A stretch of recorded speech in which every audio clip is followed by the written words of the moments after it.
During my cultural plunge, I was involved within a children's conference at a school called Hope and Victory Children's Home in Nauru, Kenya, Africa. I learned about the impact of Kenyan culture on education.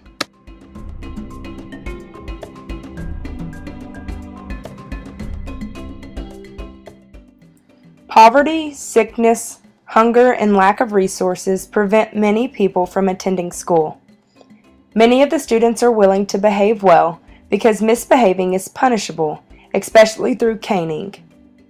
Rude and mannerless students exist in Kenya, but they are most likely expelled from school. As I provided the students with instructions, the room was so silent that you could have heard a pin drop.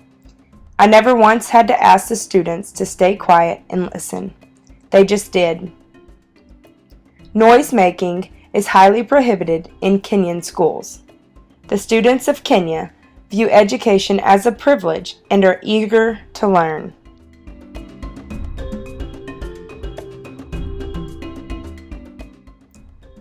The quality of education given and received is incredible with such a limited amount of resources.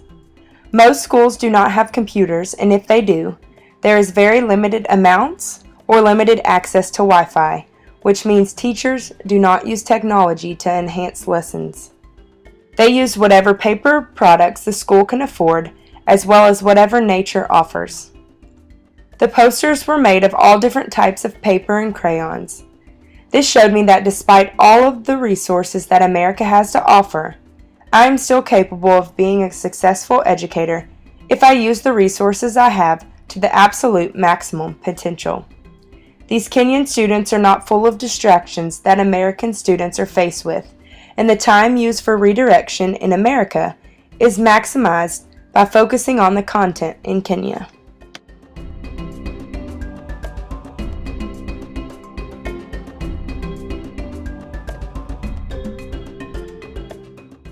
Before going to Kenya, there were a lot of assumptions I had made or heard about what Africa is like. Because this is a third world country, I knew the amount of resources compared to America would be very limited, and I was correct. These children in Africa do not have much. The amount of their own belongings can fit within a small box, if that. The clothes on their bodies were worn out, and the shoes on their feet are possibly the only ones they own. I assumed that, like most American children, these Kenyan children would be selfish of their belongings. Nevertheless, I was proved wrong. The students would give the shirt off their backs if it would bring a smile to my face.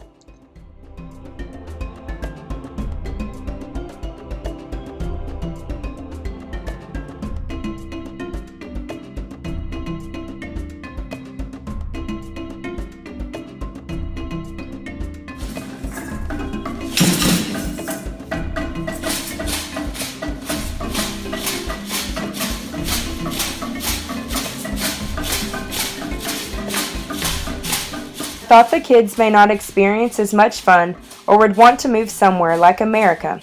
However, I was completely wrong. The children have fun with the very limited resources they have. These children make the absolute most out of anything. Compared to what I have in Texas, these children have little to nothing, yet they contain more joy than I could ever fathom. Despite the limited amount of resources and belongings, these children were some of the most well-behaved, intelligent, and grateful individuals I have ever encountered. This made me really reflect on the difference between my culture and the Kenyan culture. My culture takes so much for granted and tend to be very selfish. I am learning to truly appreciate what I have and be thankful for every opportunity I am given. From the outside looking in, you would think that Kenyans don't have much. However, from the inside looking out, they have more than you could ever want.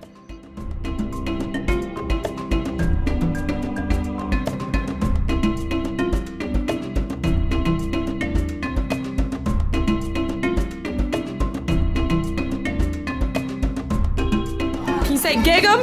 Yeah.